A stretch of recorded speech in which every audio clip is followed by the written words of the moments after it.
Today is the 21st of August, 2018. We are at the New York State Military Museum in Saratoga Springs, New York. My name is Wayne Clarke. Sir, for the record, would you please state your full name and date and place of birth, please? My full name is Salvatore Anthony Famularo. Okay. And when were you born? I was born 9/3/25 in Amsterdam, New York. And did you attend school in Amsterdam? I graduated high school in Amsterdam, yes. And you graduated what year? 43. And you went into the Marine Corps shortly after that? Yes, I graduated in June of 43. I was 17 years old.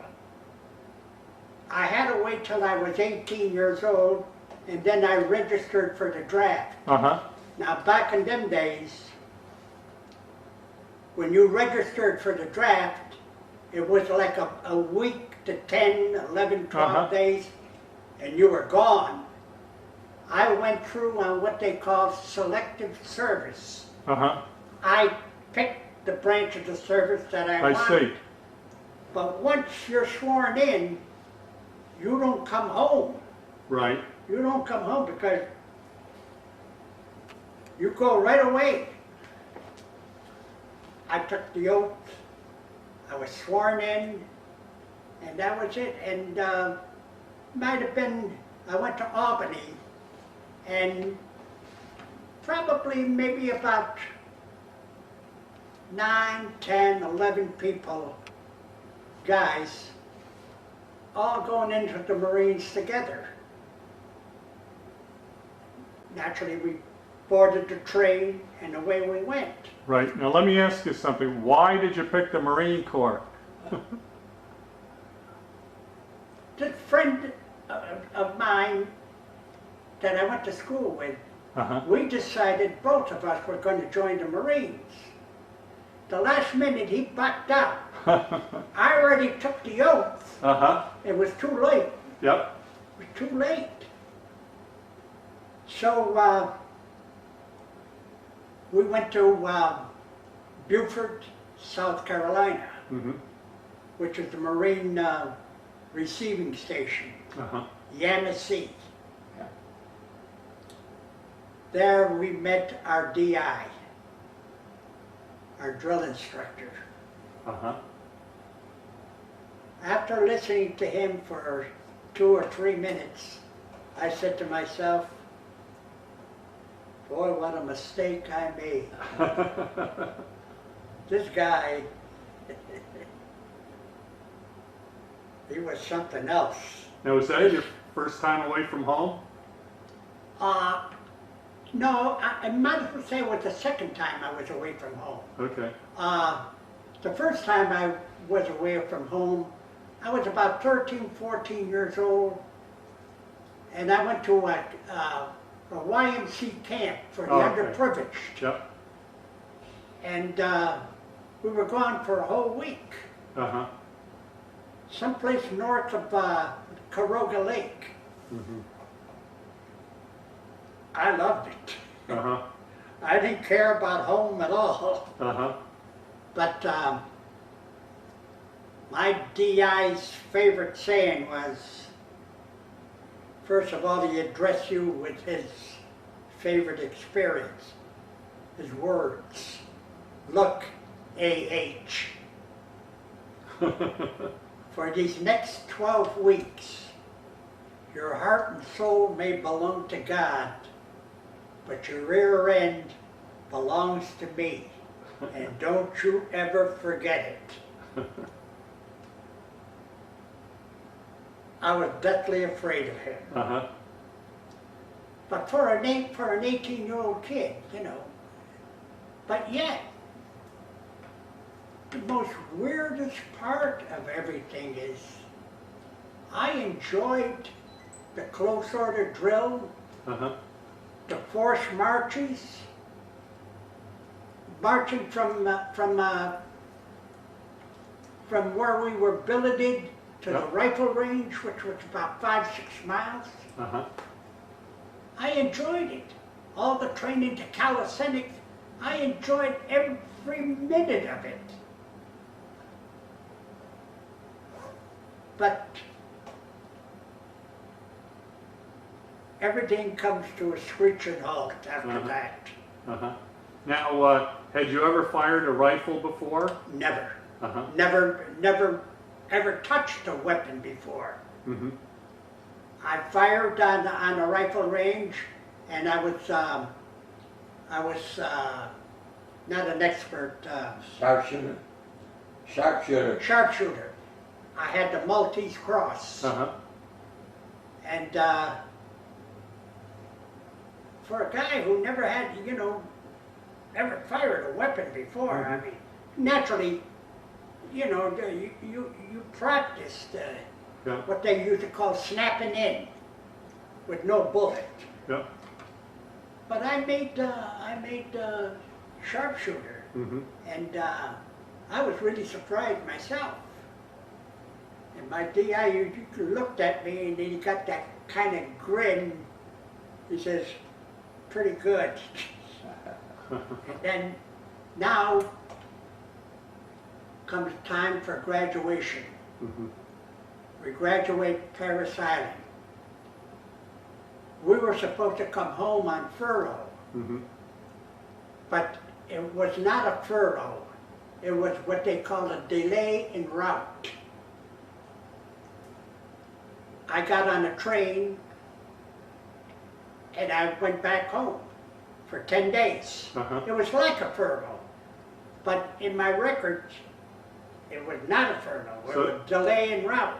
So they didn't charge you leave On the time? way coming back, I had to report to Camp Lejeune. Now this is in January.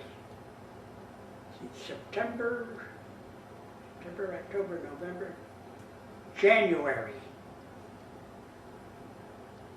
That place was the pits. We lived in tents, and it was right on the ocean. Camp Lejeune.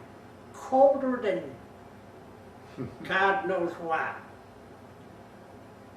I hated it there. I absolutely abhorred it there. Then I was in what they call a draft. Maybe about 1,200 personnel. They loaded us aboard a train, I don't remember the month, aboard a train. We went right straight across the country to Camp Pendleton, Oceanside, California. That was like heaven. I loved it there. It laid between, Oceanside laid between San Diego and Los Angeles. And it was absolutely great. There we went through extensive training, and I enjoyed every moment of it. Now, we finished all the training. They put us aboard trucks. We went to the pier in San Diego. There we were boarding these AKAs, these troop transports, plus all these here other man of wars out there. I saw them, reality hit me just like that. I said, oh, my legs wouldn't move. In fact, the guy in the back of me had to push me. Well, finally got settled aboard ship, and we went to Maui. The 4th Marine Division just came off of Roy Namur and the Coahuilan group. We went into the 4th Marine Division as replacements. That's probably where I might have ran across you in a mess hall, or cafeteria, or at the movies or at the something. bar. Nah, not at the bar. I didn't care to drink. Uh-huh. There we went into the 4th Marine Division. And we weren't very well accepted because we were green right from the States. Uh-huh. These guys just came out of combat on Roy Namur, the Quadrillion group. Mm-hmm. They kind of looked down on us. Say, okay, Junior, we're going to show you a few things. Uh-huh. So as time went on, it seemed to me like it was almost every day practicing amphibious landings on the LCVPs, Mhm. which is the Higgins boat. Now this was in Maui you were Where, yeah, on Maui, practicing. Okay. where the ramp comes down and you fly right out. I used to see guys lose their cookies because, boy, that thing, it goes like this, Uh-huh. and then sometimes like this. But I was one of the fortunate ones that didn't bother me.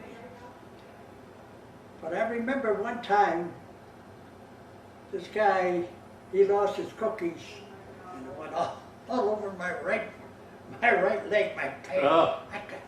I wanted to kill him. Jeez. Okay, we got finished with our training, and they boarded us aboard ship. We're going someplace. Mm-hmm.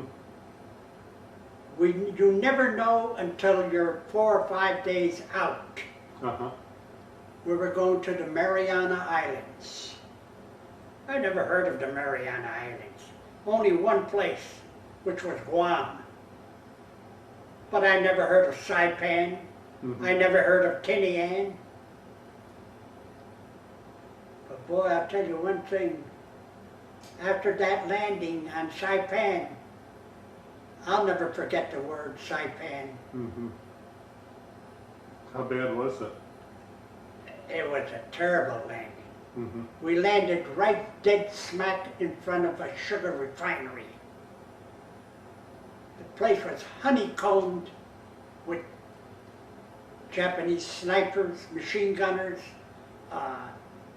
artillery observers, everything. Everything that you don't want against you. Mm-hmm. Well, we finally managed to get a foothold. There we came to the first town, which was the capital, Garapan. Garapan was just about torn apart, but it didn't make any difference because it gave the Japanese more places to hide.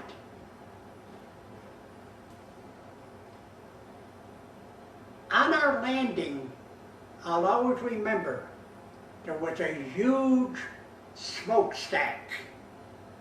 Huge. Had holes all over it. Guys on the beach, they were getting picked off left and right. Nobody could figure out where the hell this firing was coming from. And all of a sudden, they found out. It was honeycombed with snipers through these holes in the smokestack. And they radioed out to one of the destroyers out there. No more smokestack. Completely gone. Well, fighting in Garapan, that's house to house. And it was grueling. It was tough. After we got off from there, the 27th Division was in the middle. We were on the left flank, 2nd Marine Division was on the right flank. Mm-hmm. We had the even ground, the 2 Marine divisions. Mm-hmm. The poor 27th Division had all the mountains. Mm-hmm.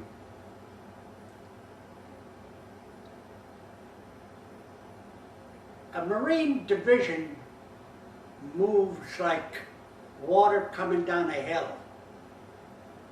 They move fast. The 27th Division couldn't keep up with us because they had all the high ground. Mm-hmm. This is where the big argument came in between the 2 Smiths. Right. As it was,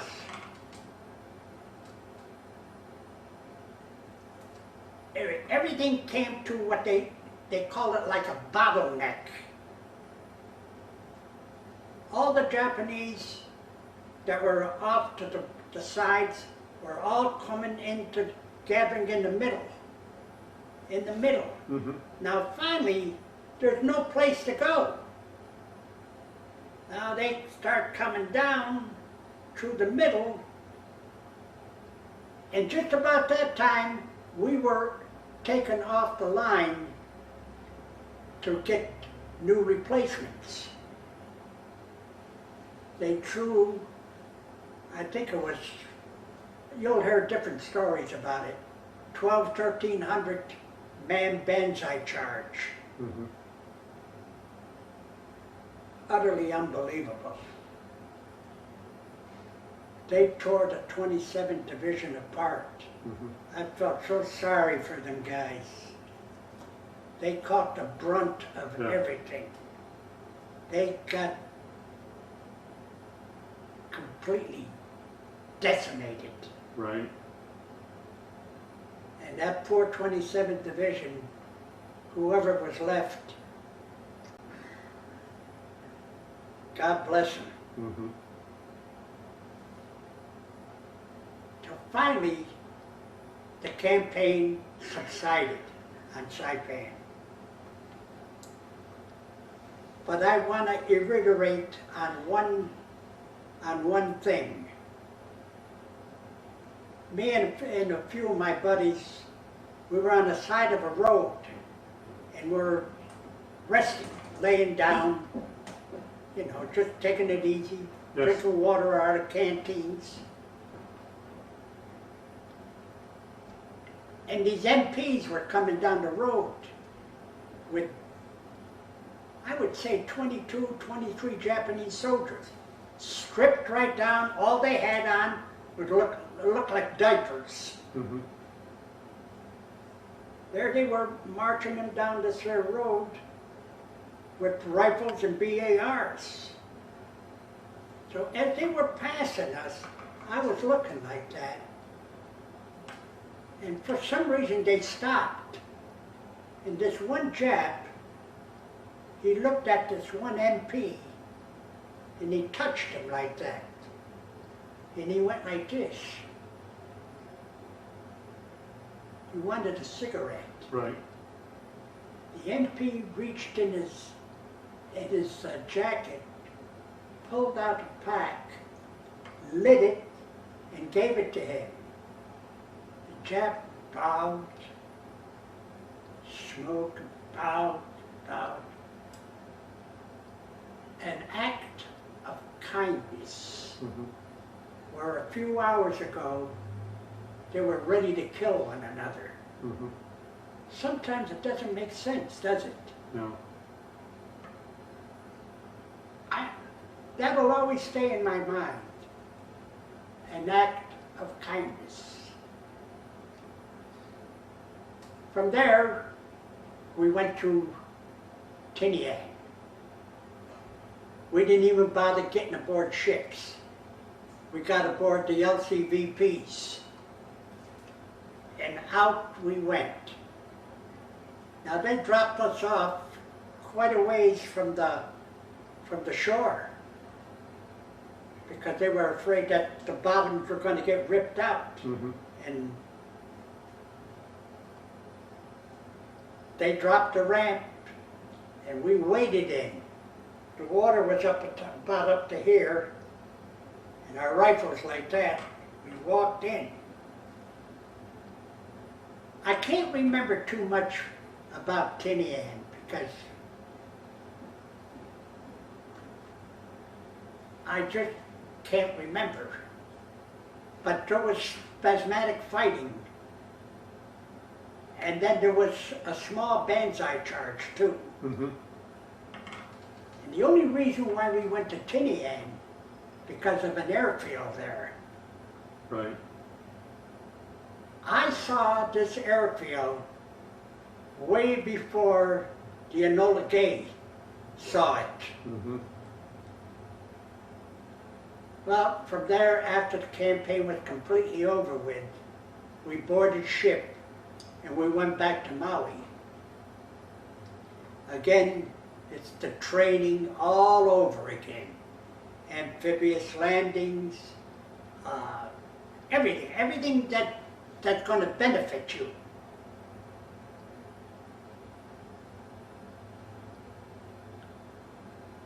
A couple of guys, we went to Honolulu. What a mistake that was. You stand in line for everything. I've been to Honolulu once, and never again. You want to go and have a drink, you stand in line. There are guys that, wanted a little home companion. Mm-hmm. They had to stand in line. Can you imagine something like that? I can't. Mm. So, when the guys used to leave the camp to go to Honolulu every weekend, I was tickled to death for the simple reason the chow was fabulous. We used to have bacon and real eggs, real meat, because everything was rations, Sure. rations. Well, to make my story short, we get called on for the next campaign. Again, we board ship. 4 or 5 days out, you're on deck, and they're explaining the problems to you. Mm-hmm. The name of the island was Iwo Jima. He says the island is approximately 5 miles long. It's shaped like a pork chop. And on the widest part, it's approximately better than 2.5 miles wide. Now they had 3 divisions. One was supposed to be in reserve. The 3rd Marine Division, the 4th Marine Division, and the 5th Marine Division. The 3rd Marine Division was supposed to be in reserve. So we landed. The landing was hardly any little spasmodic firing.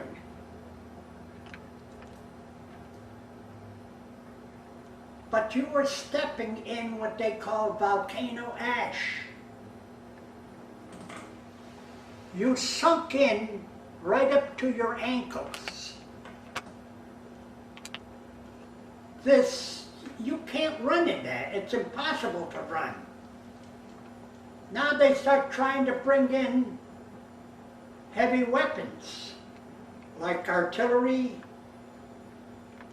like tanks, Mm-hmm. and things of that nature. The beach got conglomerated. Nothing could move. The Japanese commander his name was Kirabashi, General Kirabashi.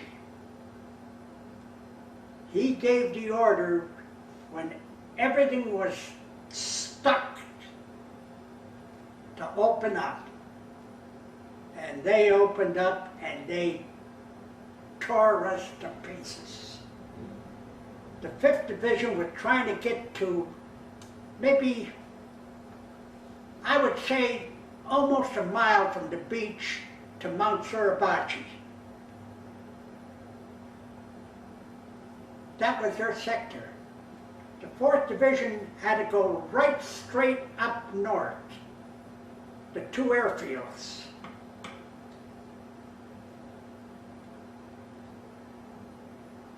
They could see us, they were so well entrenched. They could see us, but we couldn't see them. Mm-hmm. They were better than, I don't know how many miles underground. The Japanese, they were not on Iwo, they were in Iwo. They could see us and we couldn't see them. They had a field day knocking us off left and right. So finally, you know, something's got to give.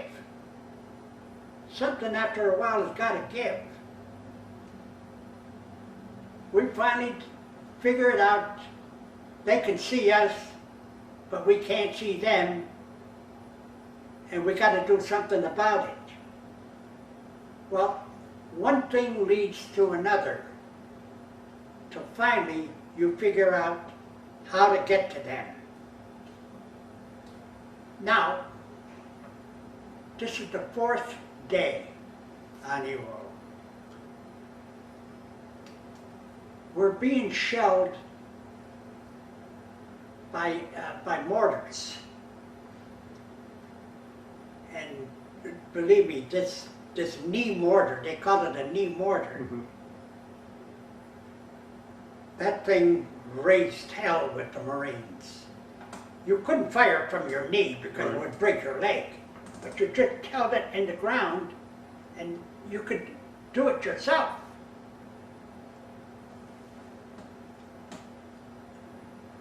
It took its toll on the Marines too. I jumped in this hole and there was another Marine in there. I don't even know who he was.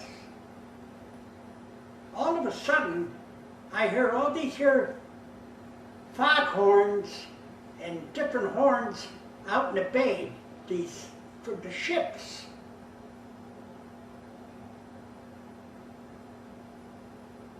And I asked this guy, I said, what the hell's going on?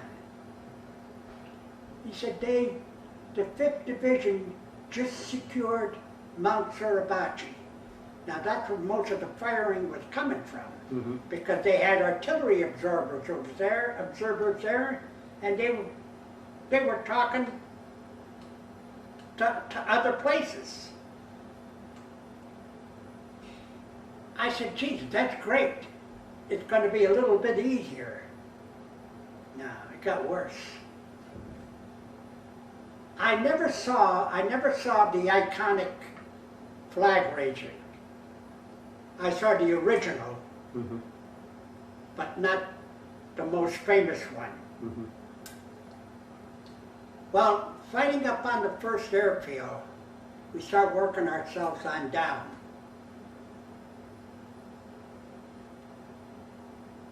Came to a place called Purple Heart Ridge, which was named after each battle like that. We came to a place called, oh, I can't even think of the name of it. 382. 382. No, 382. I never got to 382. Okay, you got one. Oh, gee. This certain place. And I got hit there. I got hit here, here, and here with the spray of a Japanese Nambu machine gun. Now, I was thrashing around in this dirt. Now, these 3 Japs, they got out of their holes and they were coming over to finish me off. But I still managed to hold on to my M1, and I fired at them wildly. I don't think I even hit anyone, but it slowed them down. Mm-hmm. Just about that time, I start hearing the whirring of a tank. This tank came up,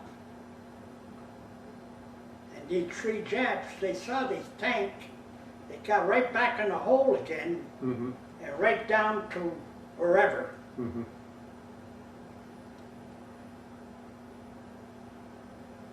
The tank commander got on the bullhorn and told me to lay perfectly still.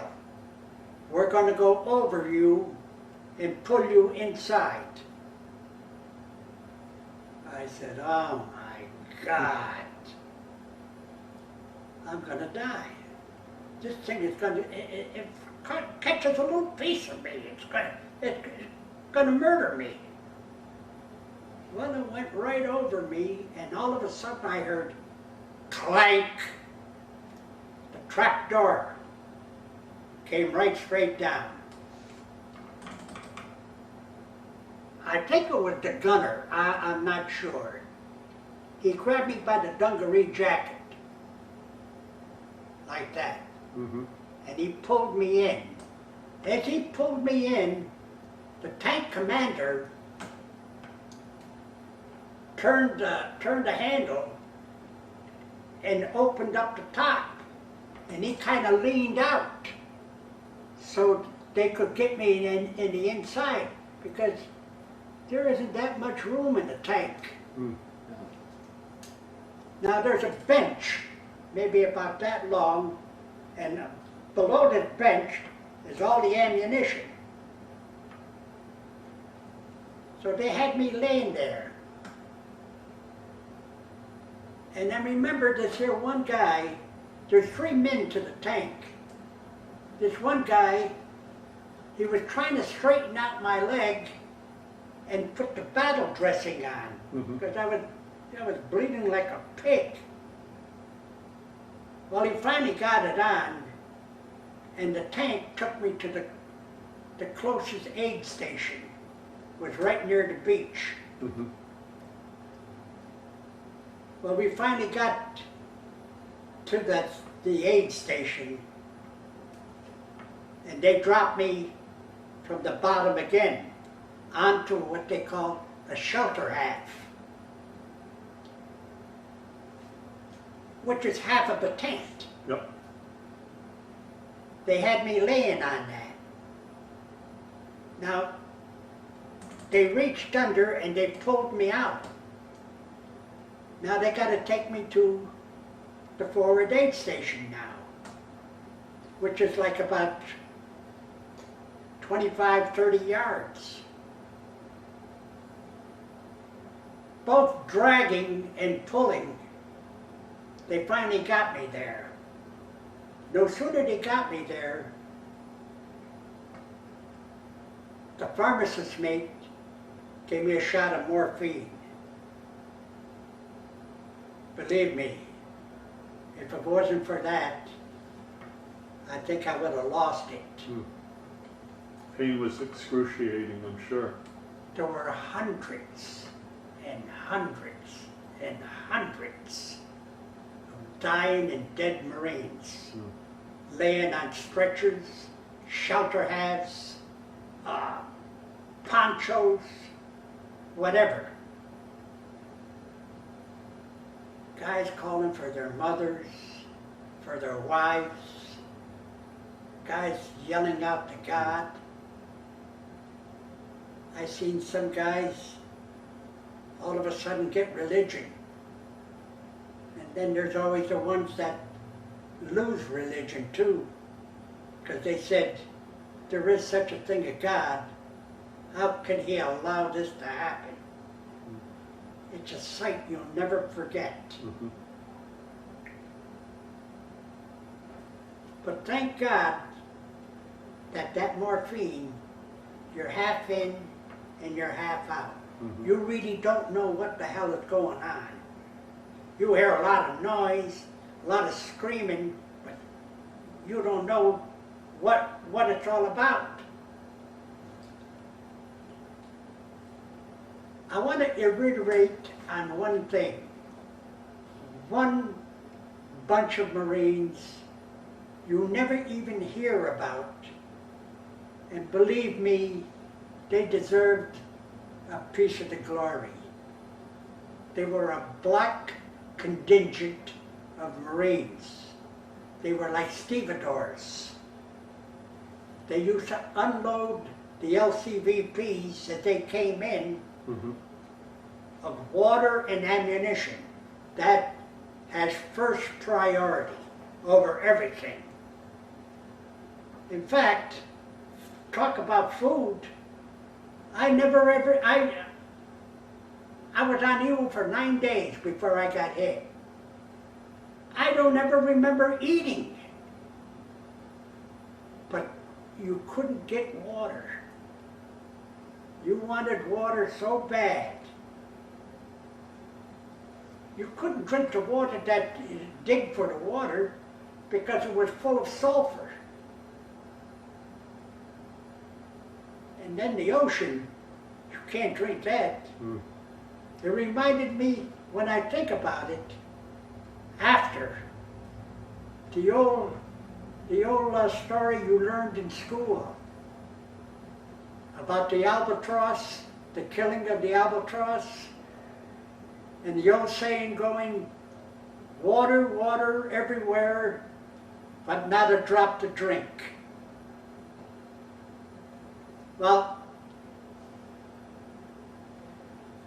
every one of us, after a while, got into the different LCVPs. The ones that were that could walk, they sat with their backs against the bulkhead. Me and many others, we were laid out. And I'll never forget this black Marine. There were 3 of them. 2 of them in the front holding the shelter half, and one in the back with 2 arms like that. And he looked at me, and my head was back like that. And he looked at me, and he had that big smile on his face. And I'll never forget it as long as I live. He said, "Boy, you're going home." Now, I was supposed to go back to Saipan, the hospital there. Mm-hmm. But the hospital was completely jammed. So, instead of going to Saipan, I went to Guam. I went to the 111th Field Hospital on Guam. Now, I was there for maybe about, say, short of a week. While I was there, these doctors started coming through with an entourage in back of them. And they would stop at each bed and look at your chart. Well, he stopped in front of mine, and he picked up my chart, and then he wrote something on there and put the chart back. So Whitey was our pharmacist mate. So I called him over. I said, "Whitey, what did he write on my chart?" He said, "Let me see." He looked at it and said, "Man, you're going home." I said, what? He said, you're going home. Because shattered bones and broken bones weren't knitting correctly in the Pacific. Tuberculosis of the bone was setting in, and things weren't knitting correctly. So, about 2 days later, they brought these here, well, the one plane that I was in, C-54, 4 engines. All the seats were all gone out of it, but they had racks in there, with stretchers. And they would put the stretchers in the racks like that. A lot of them, geez, a lot. Carried an awful lot. And we flew from Guam to Midway, from Midway to Hickam Field, and from Hickam Field to San Diego.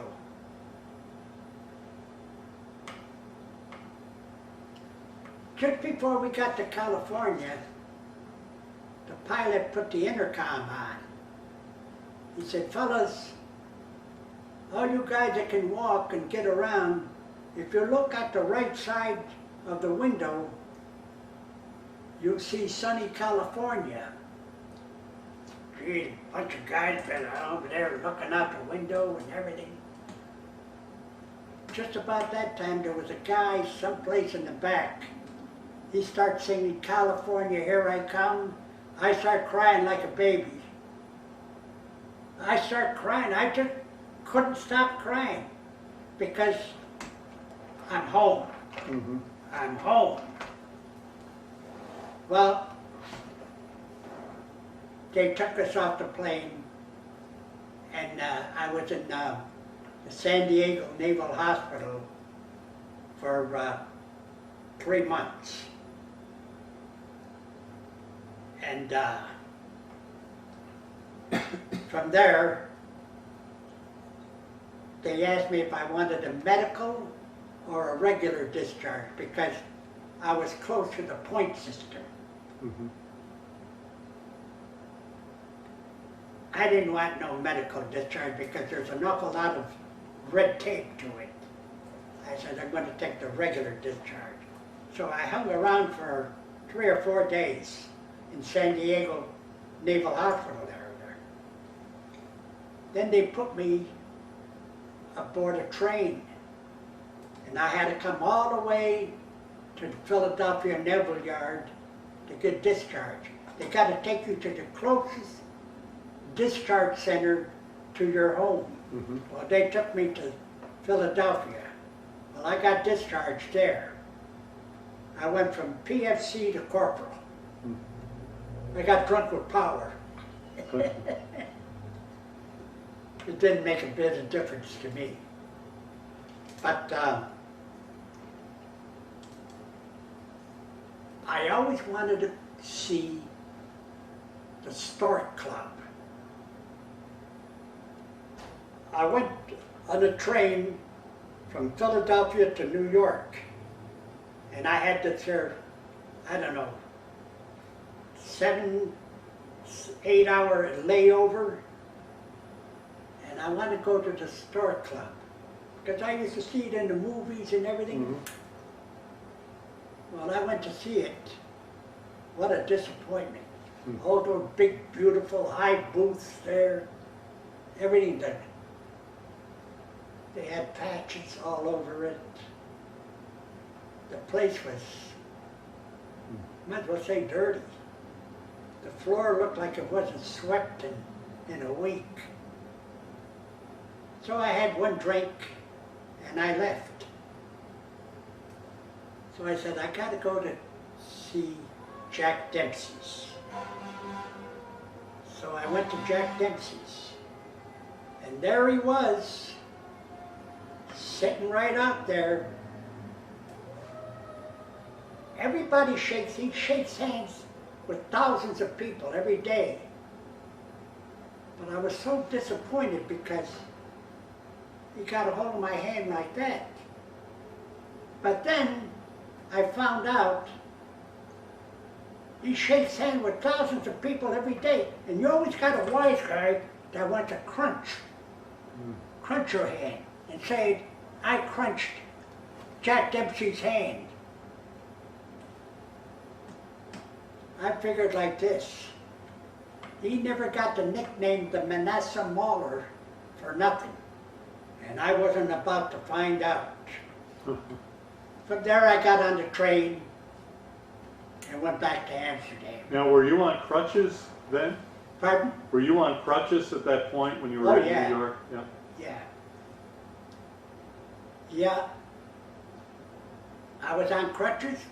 Well, after I got home for another month and a half, until I got, used to a cane.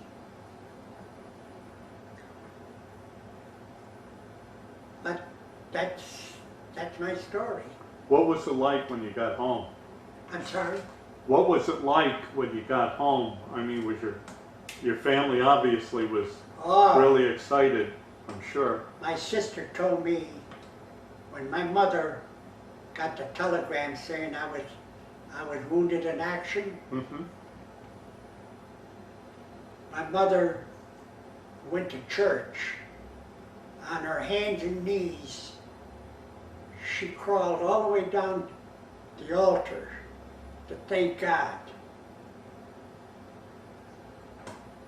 I remember at night when I was sleeping, I wasn't dreaming. I wasn't dreaming about the terrible past, but I used to cry in my sleep. My mother would get up and she would hold my hand all night long. I can never forget things like that. But, one more thing I want to reiterate on. In 1943, they started accepting women in the Marine Corps. They were replacing all these guys who had all these plush jobs and had rank too. This is where we got. Yeah. Now, these guys, they had their ranks and everything, because there's only just so many ranks that the Navy gives out. We come under the Navy jurisdiction. The women Marines took over their jobs. These guys had to go into a line company. What the hell, there was only one more campaign, and that was Okinawa. And I hope some of these guys that were, not hope, but I suspect, they went into a line company, and probably some of them went to Okinawa. But poor Tom and I, Thomas had four campaigns under his belt. I had 3. And we were still PFC. Everything is acting in the Marines. There's no money appropriated for ranks. There are just so many ranks that are given out, and that's it. So, he should have been at least a platoon sergeant. That's 3 stripes with a rocker. Better yet, you should have been a gunny sergeant with 2 rockers. Master, I don't know. Yeah. But that's my story. And there isn't a day that goes by that I wake up in the morning and for one fleeting moment, that place called Iwo Jima doesn't cross my mind for one split second. A day doesn't go by.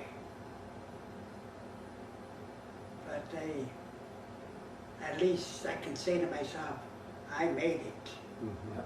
Yep. Because let me tell you something. Those cemeteries out there, they're loaded. They're loaded. Yes. I have a very good friend of mine. His name is John Cooper. He made a speech to us 2 weeks ago at a picnic. That the GIs, they say there's approximately 500,000 of them left. If there's 500,000 GIs left, how many guys from the 4th Marine Division left? Yeah. Tokyo Rose would have said the 4th Marine Division would be able to hold a whole roll call in the telephone booth. She was goddamn near right. Yeah. But that's my story. Now, once you were discharged, did you join any veterans groups like the? I joined the Purple Heart organization up in Amsterdam, but I was never what you call Active. Active? I would never go to the meetings. I never went to their affairs because my father wanted me to join the VFW. My father was in World War I. Yeah, and Now, was he a Marine? but no, he was in the Army. Okay. And I said, Pa, I'm not interested in none of that. I'm not interested in it at all. Did you join the Marine Corps League at all? No, No. I belong to it now because I'm an honorary member. My brother got me in. Okay. Yeah. Did you buy a house with the GI Bill or anything like No, that? I assumed a mortgage when I got married, which was a few years later. My wife and I, we assumed a mortgage, and it was an FHA, so we had to stay with the FHA, and that's how I bought my home. Okay. Did you maintain contact with any of the guys? Did you maintain contact with any of the guys you served with once you got out? Yeah, I used to make contact with one guy in Austin. He was a very good friend of mine. All my friends that I was in the Marines with, they're gone. Don't forget, a lot of time has gone by. Oh yeah. This coming February, for Iwo Jima, it's going to be the 73rd anniversary. That's a long time. I guess so. All right. Well, thank you so much for your interview. Well, thank you for your service. It was so nice. It was so nice to talk to you. I enjoyed talking about some of my experiences. Well, Some things I won't talk about at all. Well, the feeling is mutual. And, I really enjoyed your interview. I don't care to. We have a group of 5 Marines. They're all on Iwo Jima.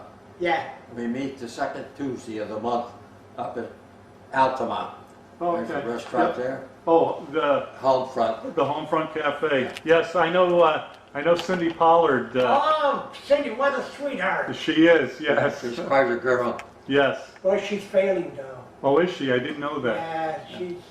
I'll tell you about Iwo. I was at my group and going to Iwo. My company commander became a general, General Garrison. And he led them out of Incheon up there when it was frozen. Well, he sort of adopted me, and on the way to Iwo, called me into his office. Now, I've been bugging the hell out of him for a long time. Yep. And I kept saying, I was just given a new post, recreational officer, and mail, charge of mail, which meant I should get a lieutenant's bar. I said to him one day, I got this big, beautiful tent, all my own, everything else. I said, I'm an acting lieutenant, and I don't get the bar, I don't get the pay. He's, TJ, I've turned your name in at least 5 times, and it's always rejected. What people forget, the Marines are under the Navy, and the Navy would take the money and do what they want with it. Well, most of the people in our company and his company, like he should have had a corporal's rating, he didn't get it until he was discharged. I was supposed to get another stripe when I get discharged, I didn't get it. And like I say, I must have bugged him a half a dozen times. But anyway, on the way he would call me in. As TJ, good news or bad news? I was, what's the bad news? Our first good news. He's going to be on Iwo Jima with me. I was, what's the bad news? He was supposed to come home. Yeah. Anyway. Because he got hit twice. Yeah, he said you should have been sent home. But you're here with me, and hope the Lord is good to you. Well, I got through Iwo Jima without a scratch. But my job was to do scouting by myself. They took my group away from me, and they were all killed on Iwo. And I'll tell you a quick story. There's an opening in Iwo lines, and they sent me out to find Company E. Well, I was out running up and down the lines and everything else, and my pants got holes in them, and my blouse has a ragged part in it. And I came to this area, it must have been 30, 40 yards wide, and it's open. There's one guy sitting there crying. I walked up to him, I said, what are you crying about? He said, I just sat down to cry because I just thought it through. I'm the only man left in Company E. I said, what do you mean? Everybody's been killed or wounded. Well, I took him with me back to battalion, gave the report. Well, they gave me a company of men, 250 men, to place in the line, which I did. Well, jumping ahead, when we left Iwo, there were 25 of us out of the 150 in my company. But that's the way it was. I mean, they had us either, he didn't mention this, but there were over 400 boxes, pillboxes, buried in the ground, and you had to get through those 400 boxes to get to the other side of the island. And his company commander got the Congressional Medal of Honor. McCarthy was his name. He's out of Chicago.